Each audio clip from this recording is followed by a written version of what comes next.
Don't forget to join my Facebook group, TMT. I'll put the description.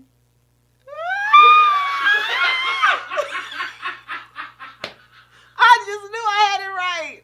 I just knew I had it right. It was the high-pitched voice for me. I just knew I had it right.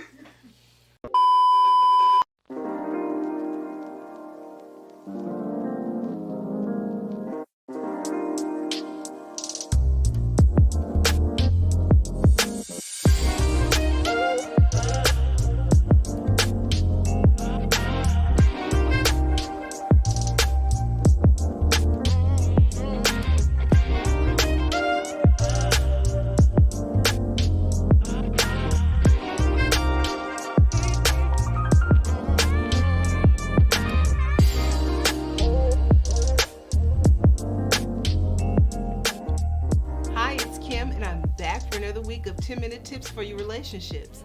10 minutes. So this week, I just know you're going to enjoy this episode. This episode is life lessons of marriage that I've learned and gone through for the last 35 years.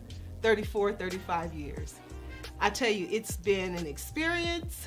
It's been a whirlwind.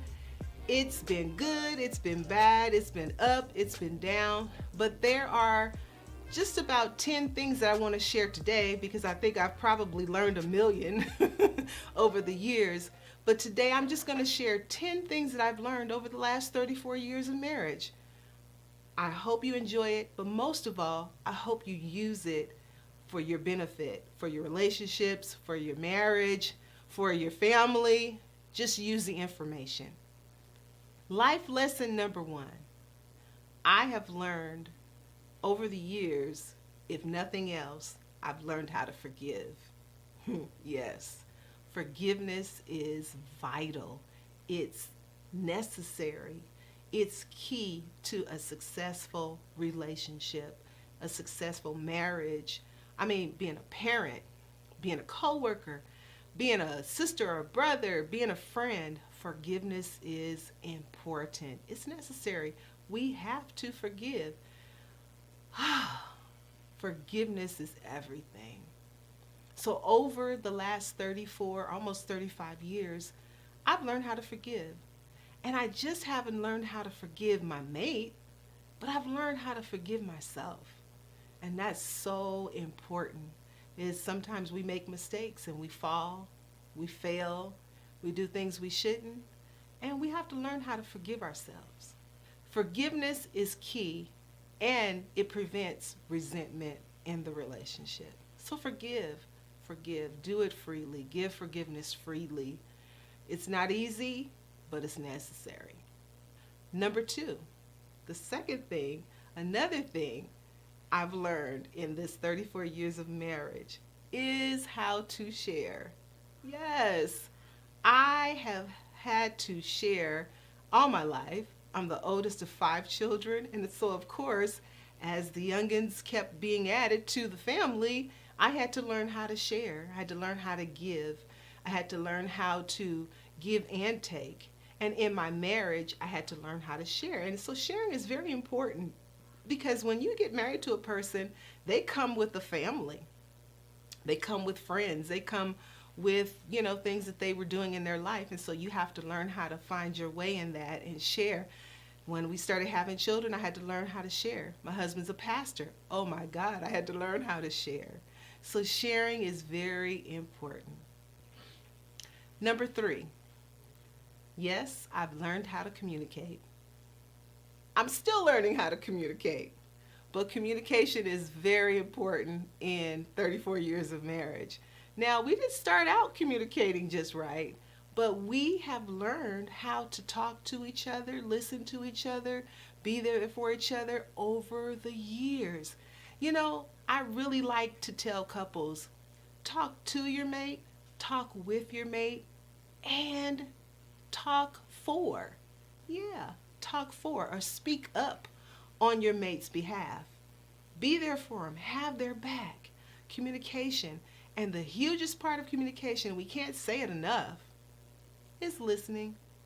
You have to listen.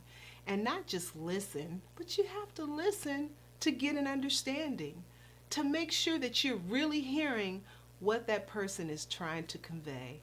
So important. So over the last 34 years, I've learned how to communicate. Been tough, made some failures, but we're still working on it. Number 4, I've learned how to sacrifice. Yes, as a parent, you go without a lot. There's a lot of things that you go without for your children. You learn how to sacrifice. You learn how to give when you don't get. And so in a marriage, yes, you must sacrifice. There are some things that you may want. There are some ways that you may want to have, but you can't always do that. Sometimes you have to give up. You have to give up what you want to make sure that everyone gets what they need. Now, don't leave yourself out. Make sure that you get your needs met too. So sacrificing in your relationship is really important. So you want to sacrifice so you can win the relationship. Yes, sometimes you're going to give up some things.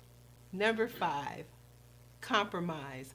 Now, compromise is much like sacrificing, but compromising is when the two of us come together, and even though we have different opinions about the same thing or the same situation, we both agree either we're going to do it his way, we do it my way, or we find somewhere in the middle. Now, here's the thing about compromise. If his way works best, then go with his way. Go with the way that makes more sense for your relationship. Compromise. Number 6, grow up. I had to grow up. And you know what? We basically grew up together. We were so young when we got married, but there were areas that we both had to mature in. And growing up means you're going to sacrifice, that you're going to compromise. But most of all, it means that you're going to start making some mature decisions. Yeah. When you're young and you're rambunctious and, you're full of life, you just kind of fly by the seat of your pants. But in a marriage, in a relationship that you're building and you're adding to with your children and maybe some real estate and cars and different things that you're doing, you want to make sure that you're growing up and that you're making really mature decisions, because you know what? You kind of pay for that stuff in the end. You think about it, there are some decisions you made way back when, if you're my age, that you might still be paying for today. So, young couples, in your marriage, you're having fun, everything's great, but at some point we have to start maturing and we have to start thinking about our future. So grow up. Number 7 is huge. It's important. I have learned how to trust. And let me tell you something about trust. In the very beginning of a relationship, trust is just given. It's freely given. If you're not dealing with some past issues or whatnot, trust is given. But if trust is broken, then trust must be regained. And if trust is regained, then you know what? Your trust has to be maintained. So, in your relationship, if someone's giving you trust, cherish it. Treat it as a precious jewel, something that you never want to see destroyed, because it's a long road back to regaining and rebuilding trust. Number 8, choosing your battles. Oh, I say this all the time. You have to choose your battles. Everything is not a stand your ground. Everything is not an argument. Everything is not my way or the highway. You have to choose your battles. You don't want to be that couple that is always arguing about stuff, and people don't want you around because you're always arguing about stuff. No, choose your battles and choose the place where you're going to have your battles. The public is not a place for battles. Choose your battles and choose them well. Don't fight about everything, and don't fight about just anything. Yes, I think some of us are used to getting our way, and so we're not very good at choosing our battles. But that comes in with the maturing part.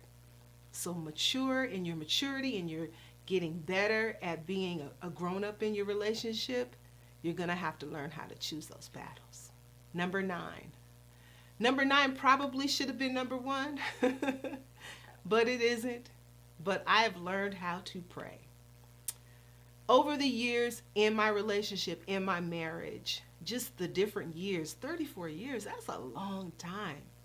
And so prayer has been very key and very instrumental in us finding even ground, in us maturing, us being prosperous, us prevailing, just hanging in there together. We've both had to learn how to pray. Go to God on each other's behalf and go to God together. You know, the most precious thing about praying together is you get to hear what's on your mate's heart when they pray. So prayer.